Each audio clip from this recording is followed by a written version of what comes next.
जय माता दी। दोस्तों, आज मैं आपके लिए एक ऐसा उपाय लेकर आई हूँ धन प्राप्ति का, जो माता रानी आपकी तरफ खींची चली आएंगी। धन प्राप्ति के लिए हाउ टू मनी बाथिंग, यानी नहाने से धन की प्राप्ति कैसे होगी। जी हाँ, बिल्कुल अवश्य होगी।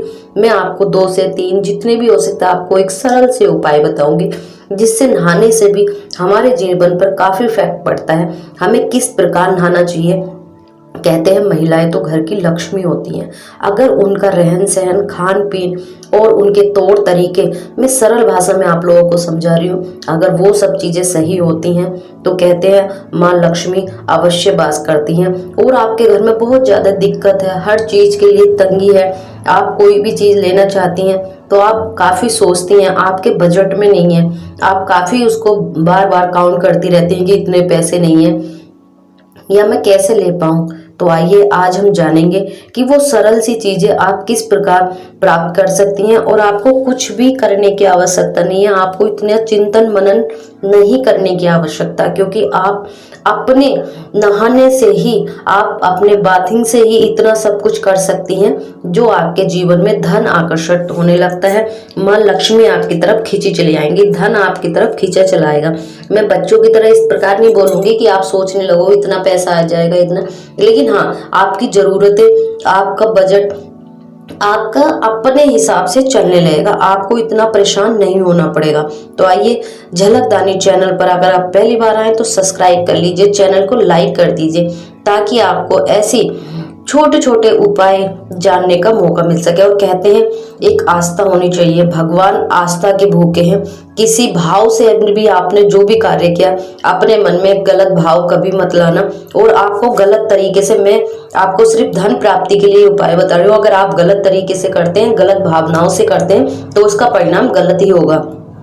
तो आपको सही परिणाम जानने के लिए, सही तरीके से करने के लिए आपको सही आस्था की जरूरत है, विश्वास की जरूरत है। कहते हैं भगवान तो हर घट घट में है, हर पत्ते में भगवान है। वैसे ही आपकी श्रद्धा होती है शिवलिंग पर, आप भगवान शिव को मानते हैं, और शास्त्रों में भी सारे भगवानों का शिवलिंग पर है, लेकिन वो एक पत्थर के रूप में दिखते हैं आपको। सभी लोग कहते हैं पत्थर में क्या हो सकता है, लेकिन पत्थर में वो सब चीजें जो पूरे ब्रह्मांड उसी शिवलिंग पर समाये हैं। लोगों की दृष्टि में वो एक पत्थर है, लेकिन हमारी और आस्था में भगवान शिव है, और उसी में हम लोगों की आस्था है। और कहते हैं उनसे जो भी मांगते वो मिलता है। वैसे ही लक्ष्मी माँ है, हमारे भाव में है, हमारे अंदर है, हर चीज में माँ है। तो आप जिस भी सच्चे मन से माँ को पुकारते हैं तो माँ अवश्य चली आती है। और कहते हैं, आप सोच रहे होंगे कि मैं नहाने के पानी से या आपको नहाते हुए किस प्रकार माँ की प्राप्ति कराऊंगी। तो आइए, बिल्कुल देरी मत कीजिए और शुरू करते हैं। ये किस प्रकार आपको नहाना चाहिए।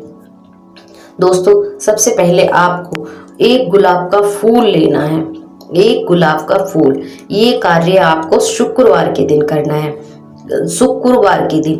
वैसे तो अगर ये आप किसी भी शुक्रवार से स्टार्ट कर सकते हैं, अगर हो सके तो जो श्राद्ध के पास वाला जो आता है, मंथ जो आते हैं, वो 2 मंथ भी हमारे लिए बहुत अच्छे होते हैं। उसमें हमारे पितरों का दान होता है, हर चीज। कहते हैं जब पितरों का आशीर्वाद प्राप्त होता है तो हमारे जीवन में रुके हुए कार्य भी चलने लगते हैं।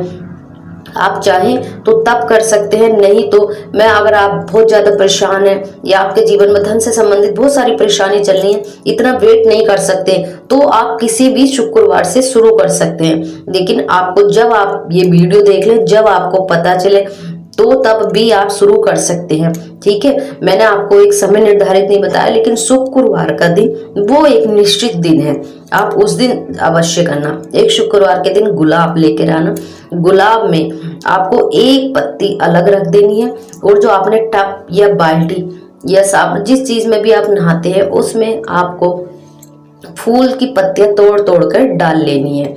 जब आप वो फूल की पत्तियां तोड़ तोड़ कर डाल लेंगे, उसमें एक चुटकी आपको हल्दी डालनी है। ये दोनों चीज डालने के बाद जब आप नहाने बैठते हैं तो आपको आंख बंद करके माँ लक्ष्मी का स्मरण करना, बोलना नहीं है, मन में स्मरण करना है। आपको मन में मनन करना है माँ का। और एक आप निश्चित राशि जो भी आपके मन में हो कि आपके बैंक में इतना आ जाए या आपके अकाउंट में इतना आ जाए। मैं इतना नहीं कह रही कि आप करोड़ 10 करोड़ या इतने भी मांगने लगो तो बच्चों जैसी बात हो जाएगी। एक अपने सामर्थ्य के अनुसार, जिस भी सामर्थ्य के अनुसार अगर आप मांगना चाहते हैं 2 लाख, 5 लाख, 10 लाख, जिस हिसाब से आप सोचते हो कि इतनी अर्निंग आती है लेकिन बचता नहीं है, आपका मैनेजमेंट पूरा नहीं हो रही है, उसमें माँ इतनी बरकत कर देंगी, धन आपकी तरफ खींचा चला आएगा। तो आपको उतना अपना मन में सोचकर और ये सोचना है कि आपको माँ मेरे पास इतना आ जाए, मेरे इतना है, ये धारणा आपकी हो। और 1 मग्गा पानी लेना है और आपको गले से नीचे डालना, सिर से नहीं डालना है, आपको गले से नीचे डालना है। जब आप गले से नीचे डालेंगे और माता रानी का ध्यान करके जब आप स्नान कर लें, स्नान करने के बाद आपको जो 1 पत्ती बची थी अपने मंदिर, उसको शुद्ध कर लेना, क्योंकि आपने अशुद्ध से रखी थी वो। उसके बाद आपको शुद्ध कैसे करनी, या तो आप गंगा जल से कर लीजिए या ताजे पानी से उसको धो लीजिए। उसके बाद अपने मंदिर में आपको दिया लगाना है। दिया लगाकर आपको वहां पर माता रानी का स्मरण करना है और आपको पूजा करके, जो भी आप पूजा करते हैं स्मरण करके, उस पत्ती को चाहे तो आप ताबीज, जो चांदी का ताबीज में भर के रख सकते हैं, चाहे तो किसी कागज में लपेटकर अपने पर्स में रख सकते हैं, अपनी तिजोरी में रख सकते हैं। ये शुक्रवार आपको 7 शुक्रवार करना है, आपको 7 शुक्रवार करना है। लेकिन जब आप पहले शुक्रवार करेंगे तो आपको काफी परिवर्तन नजर आएगा। अगर जो व्यक्ति डेली 7 दिन कर लेता है तो ये बहुत ही अच्छा है, लेकिन कुछ लोग सोचते हैं कि एकदम नहीं हो पाएगा हमसे। जो महिलाएं होती हैं उनके बहुत सारे कामकाज होते हैं, तो शुक्र का दिन विशेष माना गया। शुक्रवार का माँ लक्ष्मी का दिन होता है, तो आप 7 शुक्रवार कर लिए और पहले शुक्रवार में आपको बहुत ज्यादा एक सगुन, शांति और माँ लक्ष्मी के प्रति आपके घर में खुद स्वयं आपको बहुत ज्यादा परिवर्तन नजर आ जाए।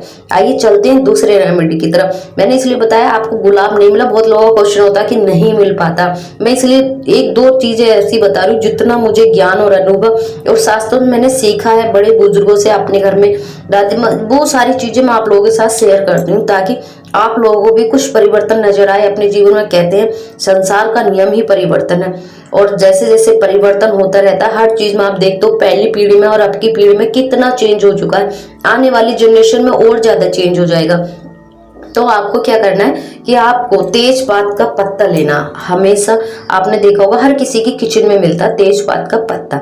उस पे आपको बैक साइड में लिखना है एक नंबर क्या लिखना है, 1616।